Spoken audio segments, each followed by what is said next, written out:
Full-time workers in America are becoming homeless. Not people who lost their jobs, not people who stopped trying, but people who go to work every single day and still cannot afford a roof over their head. Right now, over 120,000 people in New York City alone have nowhere stable to sleep tonight. And nearly 40% of newly homeless adults across this country are employed full-time. So what is actually going on? Because this didn't happen because people got lazy. It didn't happen because a city stopped caring. It happened because of a system that was quietly breaking for decades. And nobody told you. The city that is collapsing the fastest right now made one promise 40 years ago that made complete sense at the time. That promise is now tearing it apart. New York is the only major city in America legally required to house anyone who asks. No conditions, no exceptions.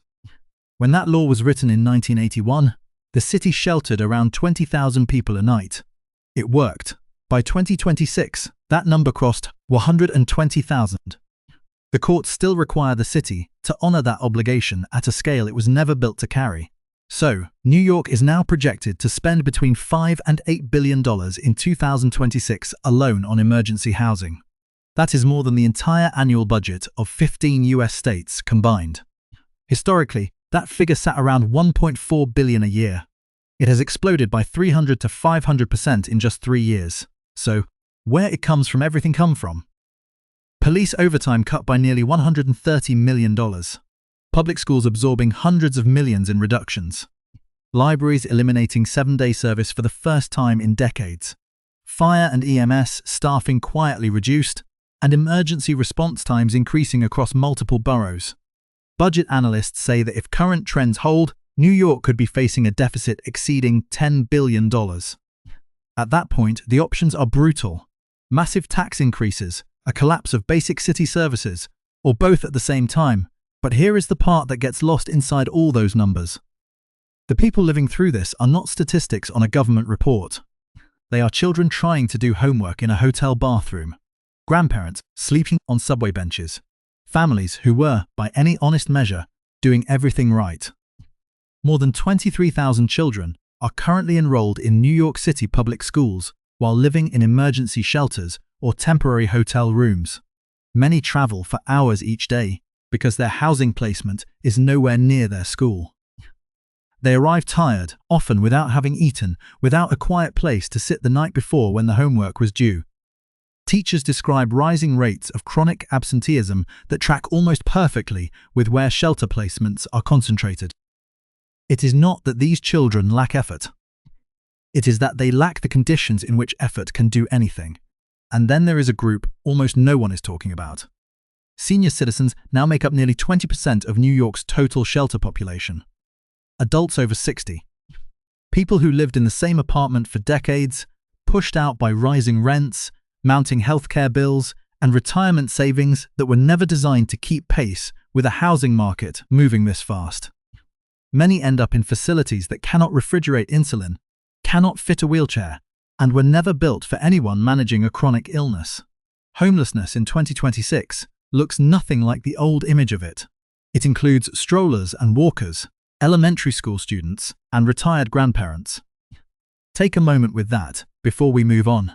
Now let's talk about where people end up when the shelters fill up. When traditional shelter capacity maxed out, the city did something it had never done before. It started converting private hotels into emergency housing.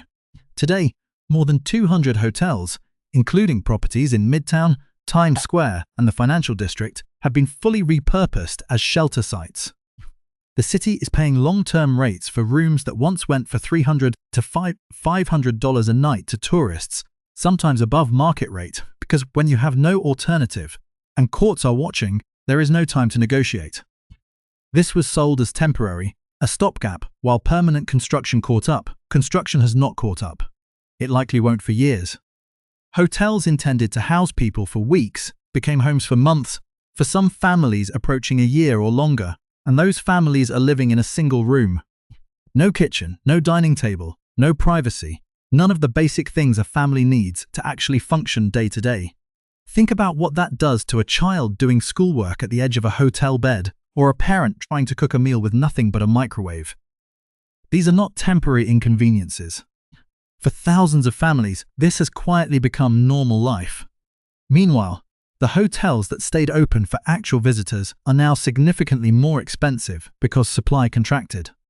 Neighborhoods surrounding converted properties are pushing back. What began as an emergency measure created its own set of problems while the original crisis continued to grow underneath it. And when the hotels couldn't absorb everyone either, people found their own solutions. On any given night in New York City, an estimated 25,000 people are sleeping inside the subway system, on benches, across seats, in tunnels, on platforms, in stations that were engineered to move people, not house them. Late-night train cars are regularly occupied by people sleeping across seats or stretched out on the floor. Major stations have become unofficial overnight zones. Transit workers now file record numbers of incident reports involving conditions they were never trained to deal with. Cleaning crews sanitize over 1,000 subway cars every single day, handling biohazardous waste and medical emergencies that fall nowhere near any transit job description. And commuters are responding exactly the way you would expect. They stop showing up. Ridership on several lines has dropped 20% during nighttime hours. Not because the economy shrank, but because working New Yorkers no longer feel safe riding after dark. And that lost ridership flows outward. Fewer businesses staying open late, fewer tourists taking the train, more middle-class residents quietly deciding it's time to go somewhere else. Over 500,000 New Yorkers have relocated since 2020. Many cited housing costs and public safety. Here is why that matters beyond the obvious. When residents leave, the tax base shrinks. When the tax base shrinks, there is less money for services. When services decline, more residents leave. The cycle runs quietly, one departure at a time, until what made the city worth staying in gradually disappears. The city did try to stop the visible part of this. More than 2,000 encampment clearances were carried out in a single 12-month period. Police and sanitation teams swept through Manhattan and Brooklyn. Tents taken down. People moved from park, entrances, storefronts, and sidewalks. Here is what the data showed afterward. The total homeless population actually grew following the sweeps. More than 70% of cleared sites were reoccupied within hours. People were not being housed. They were being relocated from a sidewalk to a subway platform, from a park to a ferry terminal, from one borough to another. Civil rights groups filed lawsuits arguing the city was criminalizing survival while providing no legal alternative. Business owners argued their streets were unworkable without enforcement. Police officers described being placed at the center of a contradiction no one gave them the tools to resolve. The city was pushing people out of public view while simultaneously running out of places to actually send them. That is not a law enforcement problem. That is a math problem. And the public health consequences reach well beyond what you can see on a sidewalk. Overcrowded shelters are near-ideal conditions for tuberculosis, which spreads through sustained close contact in poorly ventilated spaces. Hepatitis A and C rates are climbing due to inadequate sanitation and needle sharing. Respiratory illness moves through shelter buildings within days. Outdoor encampments bring frostbite in winter, heat illness in summer, and bacterial contamination year-round.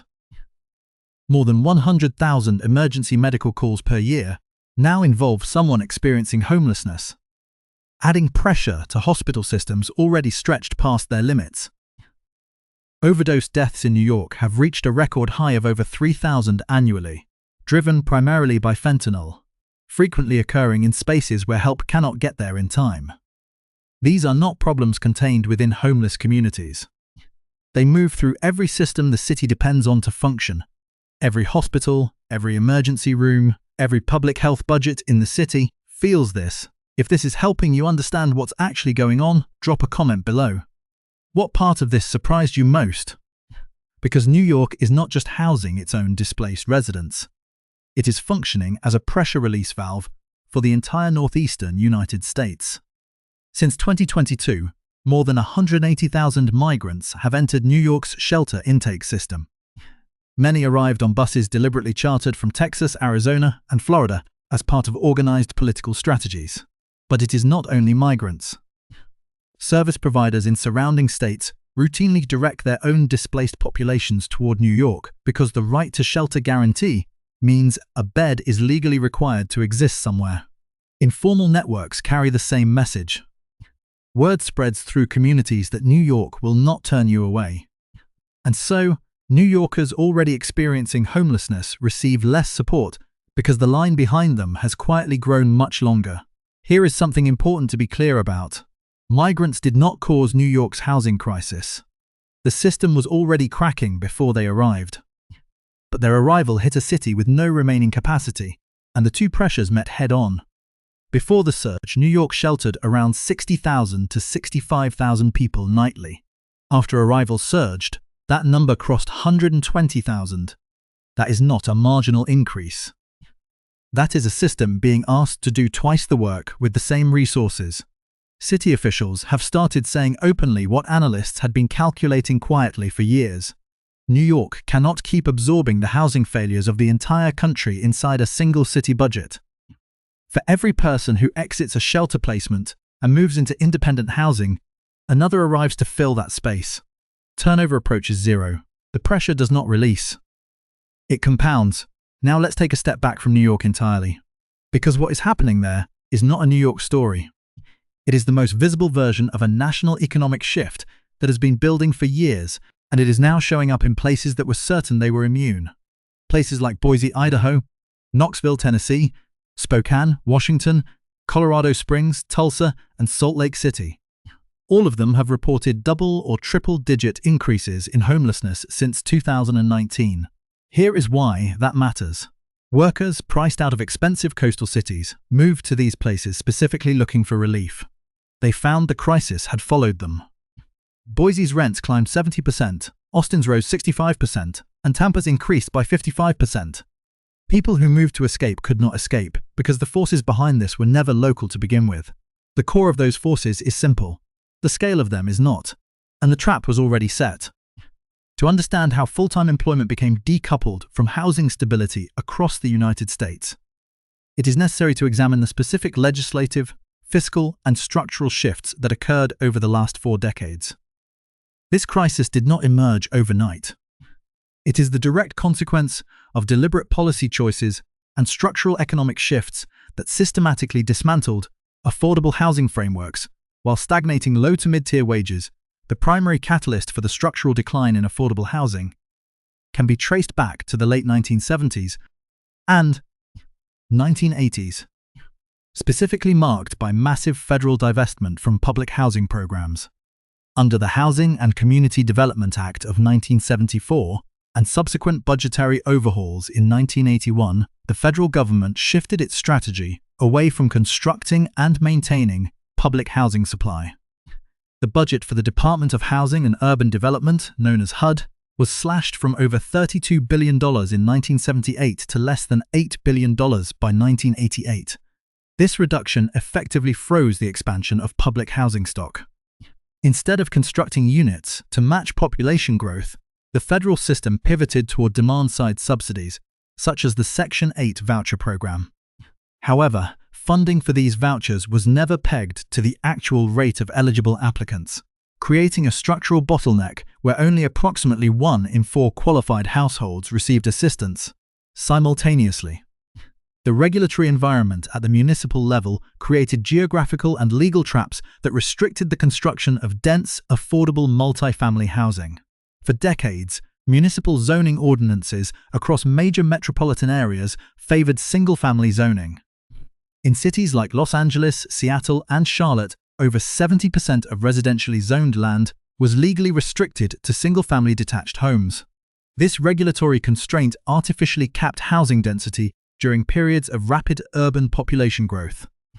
Landlords and developers could not build the volume of supply needed to meet demand, driving up the baseline cost of land and existing housing stock.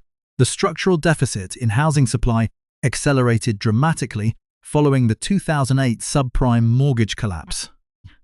Between 2008 and 2015, home building across the United States dropped to its lowest levels since World War II. Thousands of independent home builders went bankrupt, and skilled construction labor left the industry permanently. According to data from the Federal Reserve, the U.S. underbuilt by an estimated 5.5 million to 6.8 million housing units during this period relative to historical household formation trends. When residential construction finally recovered in the late 2010s, it aligned with changing profit margins. Due to rising material costs, complex municipal permitting processes, and high land values, developers focused almost exclusively on premium, luxury multifamily developments. The construction of entry-level, non-luxury apartment complexes plummeted, creating an acute shortage of housing that low to middle-income workers could afford.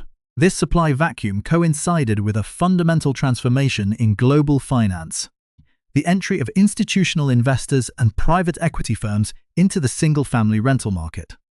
Prior to 2010, the single-family home market was almost entirely decentralized, owned by individual families or small-scale local landlords. Following the foreclosure crisis, institutional entities capitalized on depressed housing prices, purchasing distressed properties in bulk. Between 2011 and 2022, large investment firms acquired hundreds of thousands of single-family homes across the Sun Belt, the Midwest, and coastal markets. By 2021, institutional buyers accounted for nearly 30% of all home purchases in metropolitan areas like Atlanta, Phoenix, and Charlotte. These corporations converted historically affordable starter homes into permanent rental portfolios, effectively removing them from the homeownership market. This shift caused a rapid escalation in median home prices and rental rates, as institutional algorithms prioritized maximizing rental yields over localized market affordability, while housing costs escalated due to these structural supply and investment dynamics. The federal minimum wage remained legally stagnant. The United States federal minimum wage was last raised on July 24, 2009, when it was set at $7.25 per hour. This legislative freeze represents the longest period without an adjustment since the minimum wage was established in 1938. Adjusted for inflation, the real purchasing power of the federal minimum wage has declined by more than 30% over the last 15 years. While many states and municipalities established localized minimum wages ranging from $10 to $16 in dollars per hour, these adjustments failed to keep pace with the hyperinflation of housing costs. According to National Low-Income Housing Coalition data, there is currently no state, county, or metropolitan area in the United States where a full-time worker earning the minimum wage can afford a modest two-bedroom rental home at fair market rent without spending more than 30% of their gross income. In major employment hubs, a worker must earn an average of $28.58 per hour to afford a two-bedroom unit, or $23.67 per hour for a one-bedroom unit.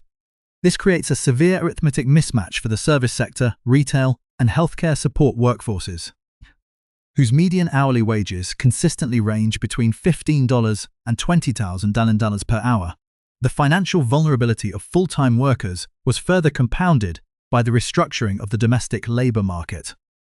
Over the past 2 decades, corporations transitioned a significant portion of their labor needs away from traditional W-2 employment to 1099 independent contracting and gig economy models.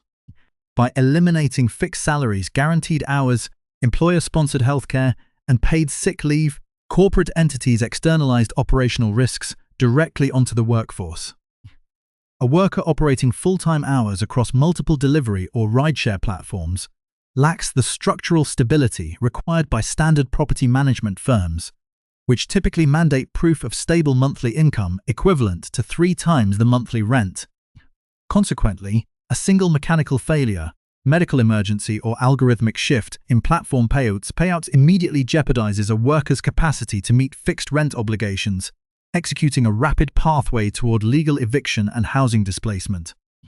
The intersection of stagnant wages, institutional real estate acquisition, and rising housing costs has reached a critical bottleneck, manifesting as an acute clash between local governments, corporate entities, and the labor force.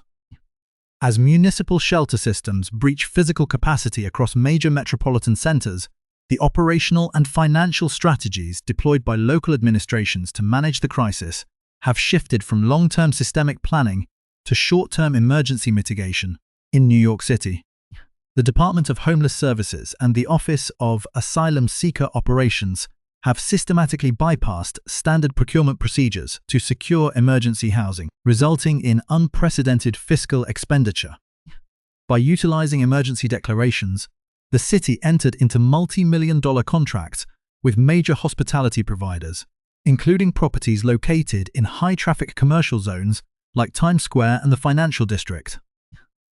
According to financial tracking reports from the New York City Comptroller, the daily cost of sheltering a single household in these converted commercial hotel rooms escalated to an average of $300 to $400. In fiscal year 2024, the city spent approximately $4.3 billion on migrant services and emergency housing, a figure projected to rise above $5 billion annually by 2026. This level of spending led directly to mid-year budget modifications that reduced allocations across vital municipal sectors. The New York Public Library System was forced to eliminate Sunday service at most branches due to a $23.6 million budget reduction, while the Department of Sanitation faced cuts to litter basket collections and organic waste recycling initiatives. The crisis has simultaneously triggered severe strain on public education infrastructure. Under the federal McKinney-Vento Homeless Assistance Act, school districts are legally required to provide immediate enrollment and transportation stability to students experiencing housing instability. The New York City Department of Education reported that over 146,000 students were identified as homeless or temporarily housed at various points during the recent school year. This demographic surge has created extreme logistical complications. The city's yellow school bus system has been forced to establish complex, cross-borough routes to transport children from emergency hotel placements back to their original schools of enrollment, causing some students to commute up to 4 hours daily.